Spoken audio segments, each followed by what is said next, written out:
Hello to all the lonely people out there. This is Hermit 9, and today I would like to talk about my disillusionment with the social justice movement. Before I begin, I want to point out that I'm using the term disillusionment here rather than red-pilled. The reasons being as follows. 1. I see the term red-pilled being thrown around a lot these days, about as much as the term woke is used by the radical left. If I dare say this, red-pilled is the right-wing equivalent of woke, and as such, I would like to stick with disillusionment to keep my distance from any political affiliation. 2. Having seen The Matrix, red-pilled doesn't really describe my disillusionment well at all. No one came up to me with evidence that radically changed my mind. Instead, as I will talk about shortly, I've seen things that made me realize on my own that nothing about social justice in practice matches what is preached. With this overly long disclaimer over, I'll begin with how things were back when I was more naive than today. When I began going to university, I used to be left-leaning. By that, I meant that I was one of those people who considered Chick-fil-A the devil for not supporting marriage equality. In my early years, I was exposed to new ideas, such as the differences between sex and gender, and that gender could be divided into gender identity and gender expression. Being that I was closeted as gay at the time, I didn't really search out for BS to believe in so much as take advantage of a good deal of resources that were readily available for me. One such resource is this guide to social justice, which I hope to examine in a future video. I thought everything was fine with the concepts of social justice, which I thought of as a path to fairness for all people, and intersectionality, which I initially thought was compatible with Jungian psychology, but over time, my views began to change gradually.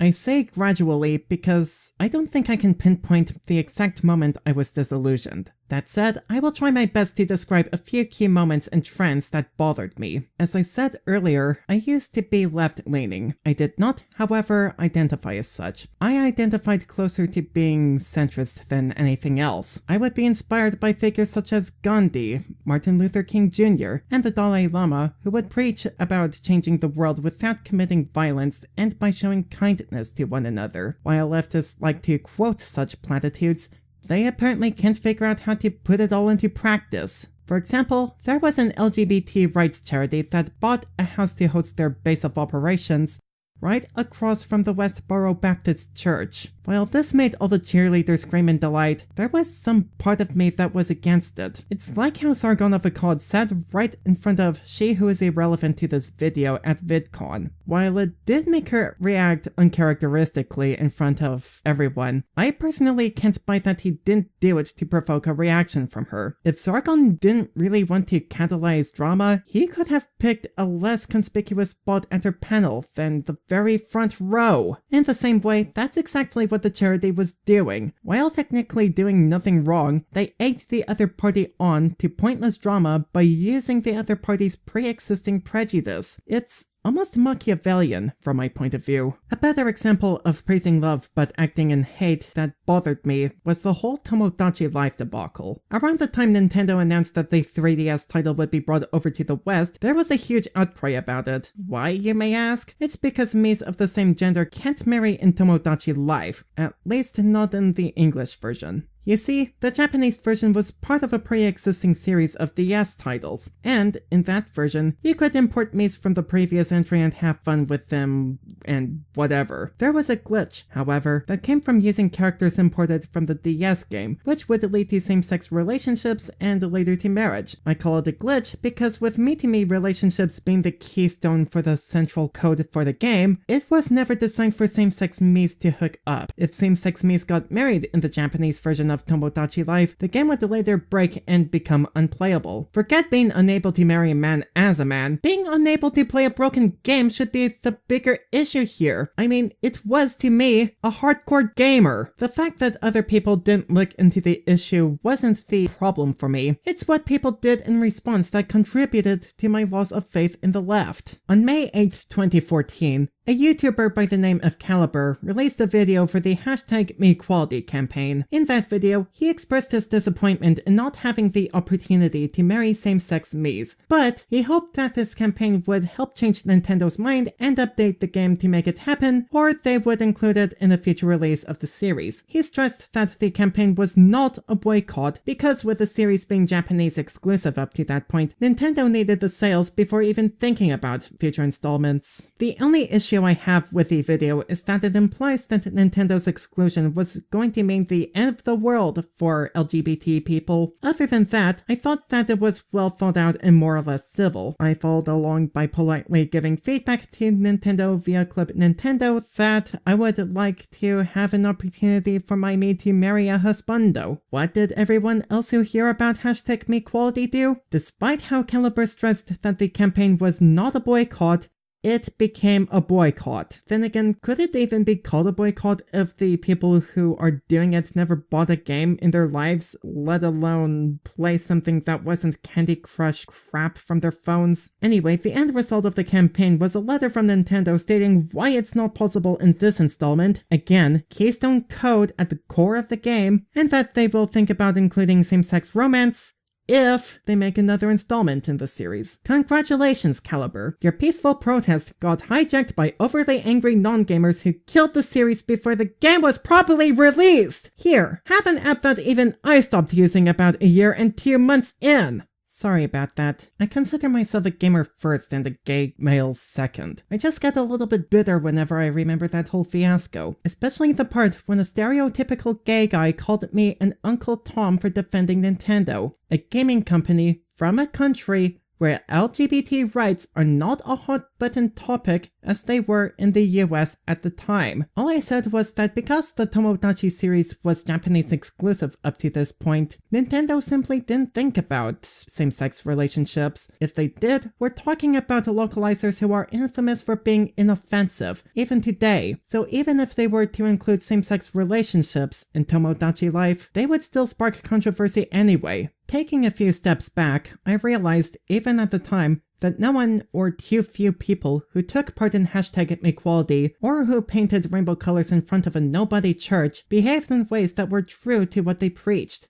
Did no one even read the Guide to Social Justice? I thought. And if people are being the change they wish to see in the world, what kind of world do they wish for? Short answer, a cynical one. To explain the long answer, I need to discuss the later years of my university education. As time went on, I found that the left cared more about dogma than they did about truth. And not just because I watched Shionhead or Teal Deer or any of the other YouTube skeptics at the time. Remember that news story where a nightclub owner called out Sarah Silverman for lying about being paid less? Silverman ended up apologizing for telling her story using specific concrete details. She didn't apologize for lying, she apologized for using specific and concrete details. Period. Why would she lie if she's supposedly doing what's right and just for the world? It's as if she's not helping the world get better so much as trying to get something out of it. If she's not doing it for personal gain, for what is she getting sympathy for? My suspicions lie in serving dogma for the Church of Intersectional Social Justice. So I would like to share my experience with the CISJ, and this is an anecdote about the time I was almost a safe space mercenary. There used to be a res group at my university I used to hang out with that got funding from the Campus Pride Center, but it was more or less a separate entity that focused less on politics and more on games and snacks. Ironically, that was where I learned about Cards Against Humanity. Anyway, there was a workshop I signed up for to become a safe space mercenary, which meant I had to listen and direct people to other resources that are run by people who are better qualified to deal with their issues. The only word of warning one of the facilitators gave was not to direct religious LGBT people to the Pride Center. Her anecdote was that of a friend of hers who was a Catholic lesbian who came to the Pride Center to connect with other LGBT people. Rather than giving a warm welcome all the time, the people at the Pride Center harassed her for being Catholic after they learned about her religious affiliation. And they did so on the basis of her having privilege. Last I checked, Canada wasn't a Catholic majority nation. conversion. The facilitator's friend eventually left and went on to become a nun. Upon hearing the story, I was uneasy with being part of the CISJ. The workshop was held by the same people who introduced me to the Guide for Social Justice, but their superiors acted contrary to what it said one should act. Of course, I had a red flag before I heard about the Catholic lesbian. When we learned about the LGBT alphabet, I had a disagreement with another person in the workshop. They identified as a gender non-binary person, though they looked like a butch lesbian with short bust hair and a hoodie that covered all curves. While we were talking about transgender issues, she said that gender is a social construct. I then said that nature must play a role in it as well, given that men and women tend to have subtle neurological differences. Around that time, I learned that trans people had brain structures that corresponded to their gender identities. After I insisted nature played a role, Buzzcut Sweater Person glared at me with this dirty look, as if I've spoken something blasphemous. The facilitators carried on and there were no problems the rest of the time. Since then, I haven't had to act as a missionary, thank goodness, and I eventually stopped visiting the group. The main points I'd like to highlight were the Catholic lesbian and the gender is partly natural blasphemy. The latter is something supported by scientific research, but it goes against the CISJ doctrine of everything as a social construct. Again, like the Sarah Silverman incident, this was an example of dogma over truth. The Catholic lesbian is interesting too because of something I call the clubhouse effect. I hope to talk more about it in the future, but in summary, if oppression is prejudice and power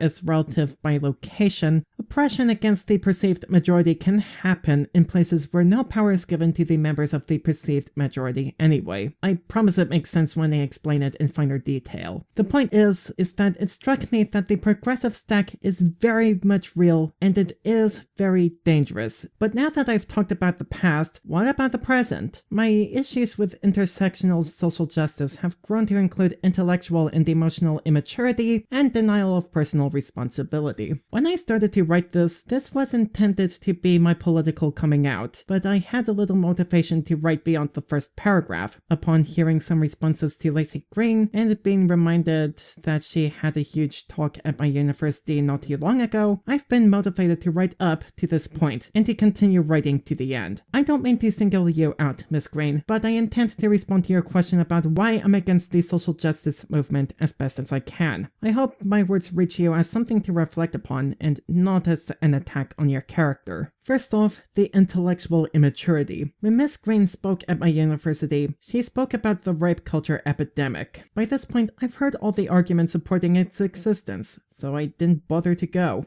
There was one reason why I didn't bother to go, but I'll explain that later. Giving the benefit of the doubt, I won't say that all safe space mercenaries are intellectually dishonest, but rather they don't know how to be empirically rigorous. Mind you, I'm not the best when it comes to the scientific method, so I leave data interpretation to those who know better. What does it have to do with rape culture? The studies that support it are flawed, and people can't read numbers very well at all. At the university I studied, theft of property is a common problem, not rape nor sexual assault. Around the time of Miss Green's talk, there were 2 sexual assaults, and they were sensationalized beyond belief. If rape culture did exist on my campus, I'm sure the university would have shut down with all the hysteria over such a high rate of sexual assault. This ties into emotional immaturity, the other reason why I didn't go to the talk. In addition to the lack of intellectual clarity in the above issue due to how emotionally charged it is, the city I live in had a huge turnout for the Women's March to protest Donald Trump's election as president of the United States. Ask any of the women wearing their pink cat hats and they'll say their issue with Trump is how he treats women. They would certainly bring up the grab her by the pussy comment as evidence. I myself was appalled by the tasteless remark too, but if I were to protest Trump, I would have picked more important battles, such as how anti-science he is, or if he even is capable of restoring the US as a financial powerhouse. And yes, even Miss Green had an emotional breakdown, and that didn't happen too long ago.